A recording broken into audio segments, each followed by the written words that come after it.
एक तरफ रशिया काजाकिस्तान का पहला न्यूक्लियर पावर प्लांट बनाने जा रहा है, दूसरी जानिब तुर्की ने खदशात का इजहार किया है कि उसका जो वाहिद न्यूक्लियर प्लांट अभी बन रहा है वो मुकम्मल तौर पर रूसी एटमी फ्यूल पर रिलाय कर रहा है। क्या मतलब है इसका? क्या रशिया अब अपनी न्यूक्लियर टेक्नोलॉजी से वेस्ट के खिलाफ ईस्टर्न यूरोप और सेंट्रल एशिया में अपने कदम जमा रहा है, या क्या मशरिक और मगरिब के दरमियान एक और बार टिल्ट मगरिब की तरफ होने जा रहा है?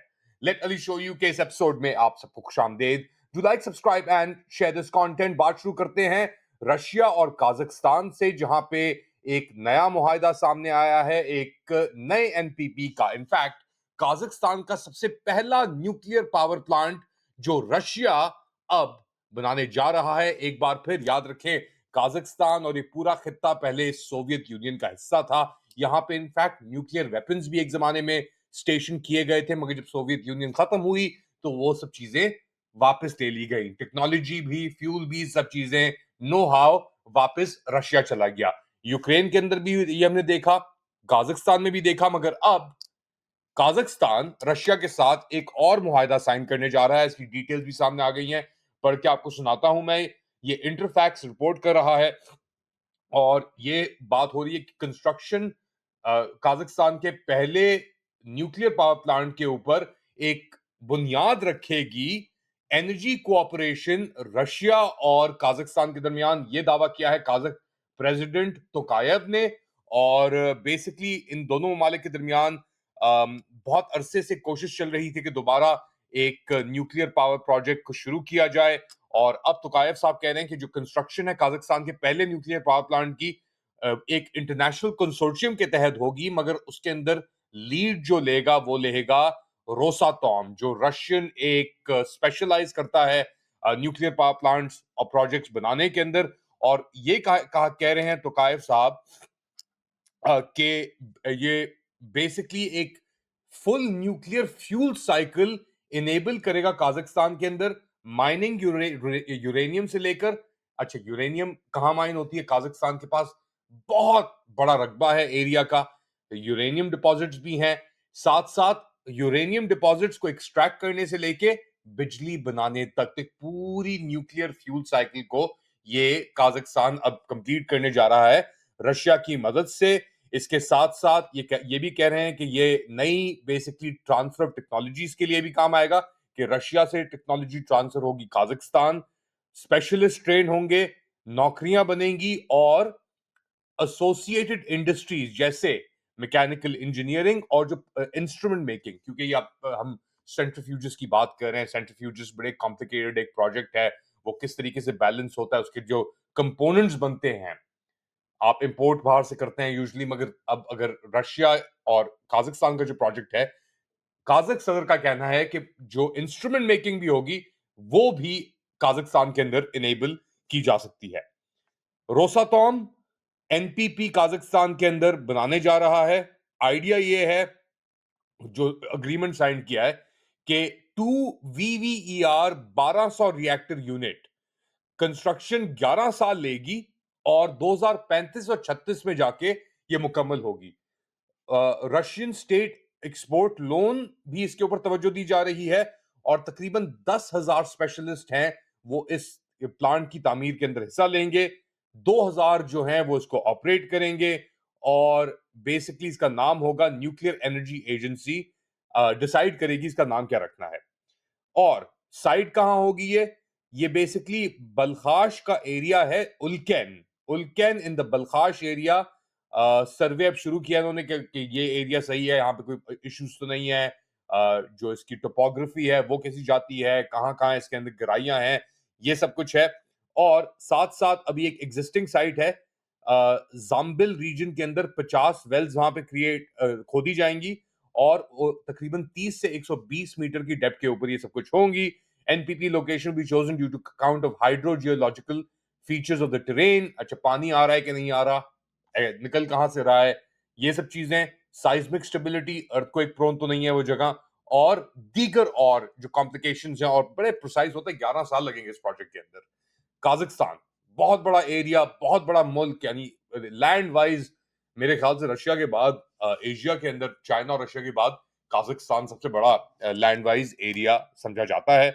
और ये दोनों अब एक नए लेवल पे, स्ट्रेटेजिक लेवल पे जा रहे हैं अपनी रिलेशनशिप को मूव करते हुए। दूसरी जानिब, अच्छा एक ये काजाकिस्तान और दूसरी जानिब टर्की है, क्योंकि पूरी एक तुर्किक बेल्ट का एरिया है। एक और बात, तकरीबन 40% जो रूस की आबादी है वो अपने आप को तुर्किक ओरिजिन करती है एक्सेप्ट। और ये तुर्किक बेल्ट जो है ये चलती है काजाकिस्तान, किर्गिस्तान, इनफैक्ट साइबेरिया तक जाती है ये बेल्ट।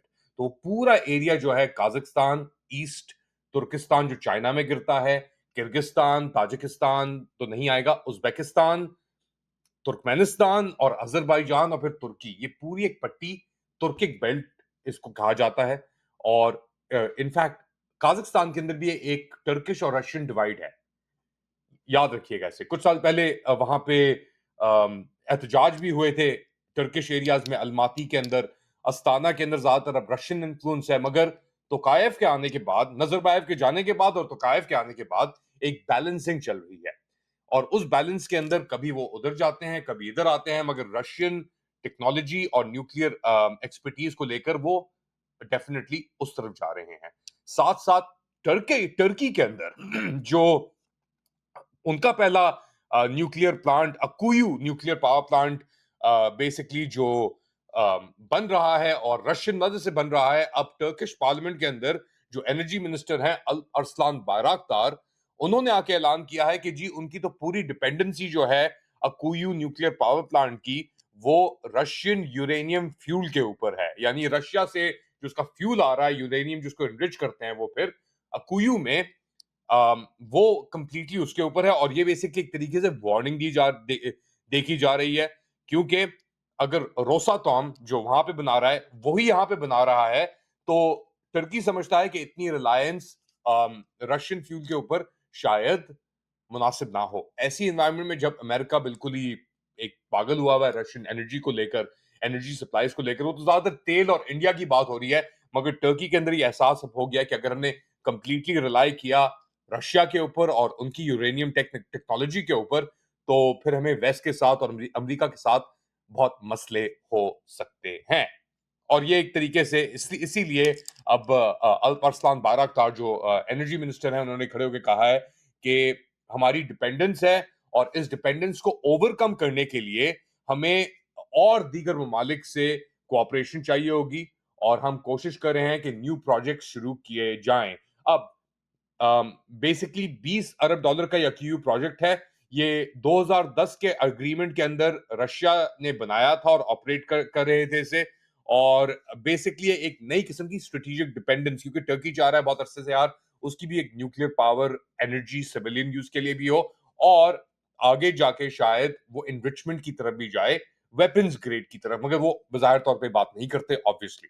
बट उनका आइडिया ये है कि उनके पास ये टेक्नोलॉजी होनी चाहिए। कॉन्ट्रैक्ट के अंदर रोसातोम जो है वो फाइनेंस करता है, ओन करता है, और ये जो चलाने का जो पूरा इरादा है अकुयू प्लांट को, वो ये बेसिकली कर रहा है। और उसकी जो सब्सिडियरी है टीवीईएल, वो यूरेनियम फ्यूल प्रोवाइड करती है, वो भी रशियन रोसातोम का एक एक्सटेंशन है एक तरीके से। इस अरेंजमेंट के तहत तुर्की के पास कोई गुंजाइश नहीं है कि वो दीगर और सोर्सेस से यूरेनियम ले। तो वो बेसिकली एक तरीके से फंस गया कि यार इन रशियन से आप ले सकते हैं और दीगर जगहों से नहीं ले सकते। तो अब आके ये एक वल्नरेबिलिटी देखी जा रही है, और अब अंकरा कोशिश कर रहा है कि यार न्यूक्लियर प्लेटफॉर्म्स के ऊपर यूरोप के साथ और अमेरिका के साथ वो कोई बेसिकली बात को आगे बढ़ाए। उनसे कहा यार देखो हम कंप्लीटली रिलाई कर रहे हैं इनके ऊपर, हमें किसी और जगह पे कुछ और सेटअप करके आप भी अपने इसके अंदर शिरकत करें, कि हम अपनी एनर्जी को एक तरीके से हॉस्टेज ना रखें, गिरवी ना रखें रशियंस के पास। कल कुछ हो जाए अगर खुदा ना खास्ता, तो रशियंस कहेंगे हमारा प्लांट हम चला रहे हैं, हम फ्यूल नहीं देते, क्या कर लोगे। तो अब उसको बैलेंस करने के लिए टर्की जो है वो कोशिश कर रहा है कि अमेरिकन कंसोर्टियम्स को और यूरोपियंस को आके वो बेसिकली बेसिकली चलाएं और कुछ और करें। साथ-साथ उसने ये भी कहा हैगा कि जब अकुयू प्लांट बिजली प्रोड्यूस करना शुरू कर देगा, अभी तक बिजली प्रोड्यूस करना उन्होंने शुरू नहीं की है, अभी भी टाइम है उसके अंदर। वो कह रहे हैं जब ये इलेक्ट्रिसिटी प्रोड्यूस करना शुरू कर देगा तो अम, टर्की बचा सकता है 7 अरब cubic metre gas, natural gas हर साल। तो वो जो इंपोर्ट कर रहा है नेचुरल गैस, या तो वो कतर से कर रहा है, कहीं और से एलएनजी, एलपीजी कर रहा है, वो कह रहा है हम 7 अरब क्यूबिक मीटर अपनी जो नेचुरल गैस की रिक्वायरमेंट है, अगर जब अकुयू अपना बिजली प्रोड्यूस करना शुरू कर देगा तो वो नीचे आ जाएगा। मगर इसके साथ-साथ इसके अंदर एक पैराडॉक्स भी है, क्योंकि बेसिकली अम, बेसिकली रशियन न्यूक्लियर प्लांट आएगा तो फिर जो रशियन गैस आ रही है वो कम हो जाएगी। साथ-साथ इसका जो यूरेनियम का बिल है, रशिया को जो पैसे दे रहे हैं यूरेनियम के लिए, जो फ्यूल ले रहे हैं टीवीईएल से, उसके बिल के अंदर इंक्रीज हो जाएगा उनकी जो बेसिकली मद है। तो एक तरफ कम होगा गैस का बिल, दूसरी तरफ बिल जो है वो ऊपर हो जाएगा। इंटरेस्टिंग डेवलपमेंट है। ऑब्वियसली हर मुल्क चाहता है कि उसकी एनर्जी इंडिपेंडेंस हो, और रिन्यूएबल एनर्जीज के ऊपर या ऐसी एनर्जीज के ऊपर जो nuclear energy for example can last you for 25 years, right? 25 30 years तक इंडेफिनिटली चल सकती है, मगर एक लाइफ स्पैन अगर आप देखें उसका, तो वो ज्यादा बेहतर पड़ता है, और उसकी ऑब्वियसली जल्दी भी बन जाता है, कंपैरेटिवली सस्टेनेबिलिटी भी ज्यादा होती है। अगर आप सोलर को देख रहे हैं या विंड को देख रहे हैं तो उनकी इतनी आउटपुट नहीं है जितनी न्यूक्लियर की है। तो बहुत सारी ऐसी कंसिडरेशंस हैं जो किसी भी मुल्क की एनर्जी इंडिपेंडेंस के लिए जाती हैं। अब आप पाकिस्तान को देख लें, पाकिस्तान के पास भी न्यूक्लियर रिएक्टर हैं, पावर प्लांट है पाकिस्तान के पास, एनरिच भी कर रहे हैं, कहूटा भी है हमारे पास, अगर आपको याद हो। मगर उस तरीके से इम्पैक्ट नहीं आया इसका ग्रिड के अंदर। अभी भी एनर्जी स्कैर्स है पाकिस्तान उस कंसिडरेशन को लेकर। यहां तक कि चाइना के साथ भी बात हुई, प्रोजेक्ट्स हैं, बहुत सारी दीगर और चीजें हैं। तो अगर उस कॉन्टेक्स्ट में आप करें और रशिया का इन्फ्लुएंस देखें वो किस तरीके से जाके सेटअप करता है, इंडिया के साथ अमेरिका का केस चल रहा है, वो जो उनकी strategic nuclear civil nuclear arrangement या अग्रीमेंट है। तो हर कोई अपने लिहाज से, अपने तरीके से इस चीज को आगे बढ़ाना चाह रहा है, अपने इन्फ्लुएंस को भी बढ़ाना चाह रहा है, क्योंकि जो कंट्रीज इस टेक्नोलॉजी को, यूरेनियम को एक्सपोर्ट करती हैं, जिनके पास नो हाउ है, जैसे रशिया हो गया, अमेरिका हो गया, चाइना हो गया, वो एक तरीके से अपने आप को अपना इन्फ्लुएंस भी बढ़ाती हैं, अपनी ताकत भी बढ़ाती हैं इस मरहले के थ्रू। आप लोग क्या समझते हैं बताएं मुझे कमेंट सेक्शन के अंदर। Do like, subscribe and share this content. थोड़ी देर बाद एक और अपडेट, तब तक के लिए टेक केयर।